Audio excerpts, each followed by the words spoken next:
Welcome to my new hashtag van life.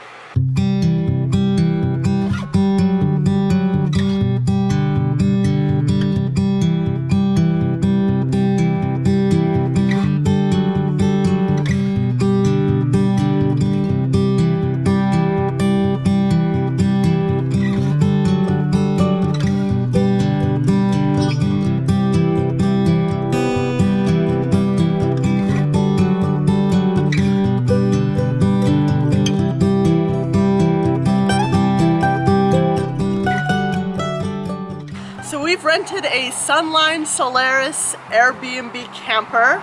It's actually something you hitch to the back of a truck and take with you.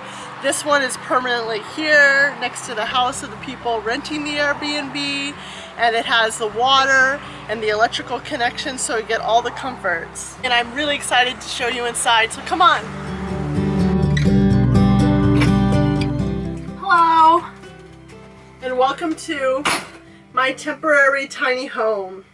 We're gonna start with the entryway slash living area. The first thing that I think is really cool is this door.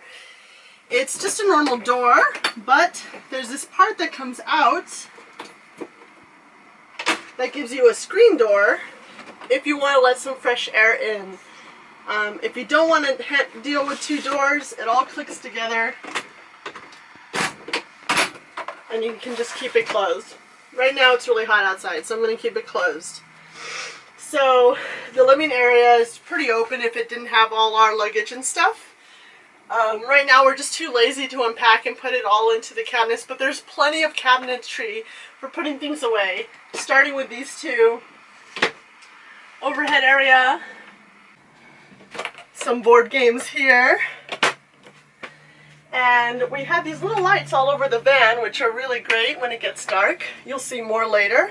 There's plenty of windows along the walls, and something that I love, this little shelf right next to a plug, which is great for charging things and just leaving them on the shelf like your phone or your batteries. And then you have this great couch when you come in, just for relaxing when you don't want to be on that bed. You can have your breakfast and just unwind.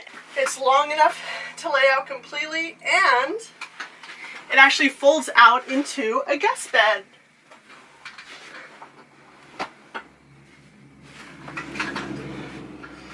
It's about a twin size, and it's plenty long for being comfortable.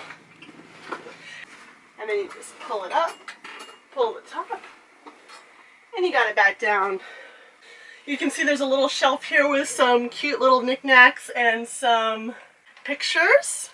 And one thing that I mentioned is that it's hot outside, so we're keeping the door closed.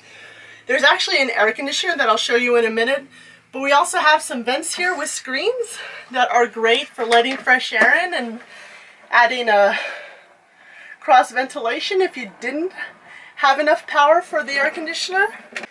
This air conditioner is plugged into shore power, so it's really great to use. It keeps the whole place nice and cool, but it's loud, so we're not going to turn it on right now for the tour. And also, if you're here in winter and it gets really cold, there's also a heating system. There's a vent underneath the couch. You can see that circle there. And one here. So it keeps this little place nice and toasty if it were cold outside. So this kitchen is amazing because it has everything you would want in a kitchen. It actually has more things than my kitchen in New York City. It has a microwave, which is great. It has a stove with 3 burners. It has a hood to vent out all those nasty smells, and it even has an oven big enough to put your cookie tray in. And then there's storage underneath here. You can put big things like a toaster, your pots and pans. And we actually have 2 sinks here with hot and cold water. You have this here for your paper towels, which we're out of, a little window here, another little light for working at night. Plenty of storage up here for your coffee maker. And then plenty of storage underneath the sink. Drawer for your utensils. And then there's this big area on the bottom where you can put pots and pans.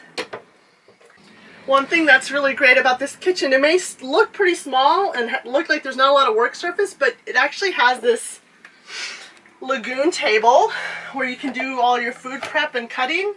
And this doubles as a nightstand for when you're in bed, which is really great. And the kitchen doesn't end there. We have more storage and a very huge Dometic fridge. It even has an ice box. You can fit more than a few ice creams in there. And then plenty of storage for everything else. And it clicks in so it doesn't open by itself. Underneath the fridge, there's more storage. Right now, there's some cleaning supplies there.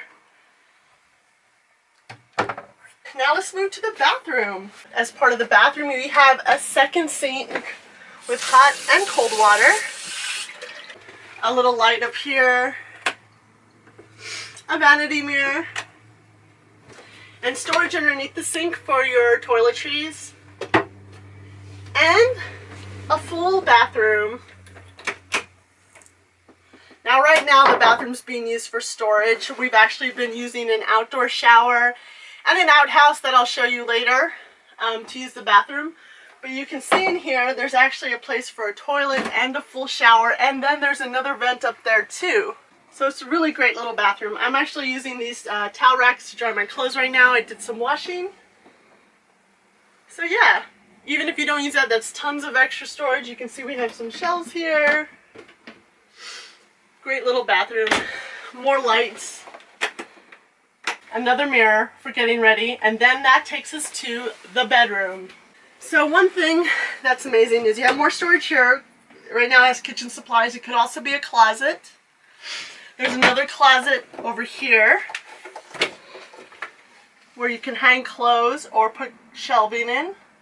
And then these two big storage drawers for clothes. See, if we didn't want to have all our luggage over there, we could actually unpack into this area, but I'm lazy. Oof. Two big windows with shades you can open and close. There's this fan, so if you have enough power for the fan, you can have it blowing on you. If you don't have enough power for the air conditioner, you can plug in your chargers here, or you can plug the fan in. And this bed itself is really huge. It's more than big enough for two people. I would say it's a queen. It might be a double, but I think it's a queen. And having these walls on either side is kind of cozy because you can really curl up. And more night lights. Plenty of lights to keep you from getting scared of the dark. Now let's go outside and I'll show you the toilet and shower I've been using. Although the idea of an outhouse may seem unappealing, this one was actually very nice. It was completely made of cedar wood, so it smelled really great, and it had a composting toilet that collected all your waste in a bag that was changed every day. After every use, you just scooped a little peat moss into the toilet to assist the aerobic decomposition and reduce odor. The outdoor shower was a great experience I never had before. I take most of my showers at night, so I was able to look at the stars while I was showering, and the rainfall shower head had ample pressure to give a very relaxing clean. So I hope you've enjoyed my tiny home tour. I really enjoyed this experience, and I think I want to seek out more experiences like this. It's a great way to be socially distant from other people and still enjoy traveling. I have a lot more interesting socially distant content coming up, so if you like this video, please like and subscribe and hit the bell to be notified when new videos are available. Until next time, bye!